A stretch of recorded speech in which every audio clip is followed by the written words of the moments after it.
நிரந்தர அடிமையா திருமாவளவன் ஆயிட்டு வேங்கை வயல்ல எதிர்த்து போராடுவதற்கு உங்களுக்கு துணிச்சல் இருக்குதா? வேங்கை வயல்ல 3 வருஷம் ஆச்சு, 3 வருஷம் கொண்டாட போறாங்க. வேங்கை வயல்ல வருத்தமாக இருக்கிற நலமாக தண்ணீர் குடிக்கிறவர்கள் மலமாக தண்ணீர் குடிக்கிறத கூட எதிர்த்து உங்களால ஒண்ணும் சொல்ல முடியல. காங்கிரஸ் அதே மாதிரிதான், அவங்க திருநெல்வேலி மாவட்ட தலைவர் கொலையுண்டு, இன்னும் ஆள் கண்டுபிடிக்கப்படல. இவங்கெல்லாம் அடிமைகள். ஆனா எங்களை பார்த்து அடிமை அடிமைன்னு சொல்லிக்கிட்டு இருக்காங்க. அதனால நாங்க எங்கள் கூட்டணி பலமாக இருக்கிறது நிச்சயமாக நாங்கள் வெற்றி பெறுவோம். திமுக கூட்டணியில் இருக்கக்கூடிய காங்கிரஸ் சேர்ந்த பிரவீன் சக்கரவர்த்தி உத்தரப்பிரதேசத்தை விட தமிழகம் வந்துட்டு அதிக கடல்ல இருப்பதாக இந்த மாதிரி இன்னும் நிறைய அதிக குரல்கள் வரும்.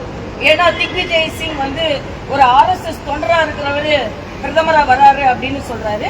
அதே மாதிரி சசி தரூர் பாஜக மாதிரி பிரதமர் மாதிரி நாட்டை முன்னேற்றிய பிரதமர் இல்லைன்னு அவரு சொல்றாரு.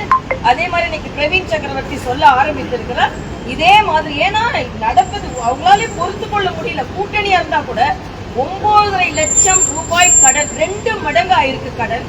ஒருவர் தலையில, தமிழர்களின் ஒருவர் தலையில 1,27,000 ரூபாய் கடன். வட்டி மட்டுமே 65,000 கோடி தமிழ்நாட்டுல இருந்து கட்டுறோம்.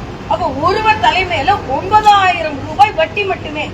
ஆக ஒரு குடும்பத்துக்கு 5 லட்சம் ரூபாய் கடன் இருக்கு. தமிழ்நாட்டுல 1000 ரூபாய் கொடுத்துட்டு 5 லட்சம் கடனை தமிழ்நாடு மக்கள் மீது குடும்பம் மீது ஏற்றி வைத்திருக்கிறார். இதான் இவங்களோட சாதனை.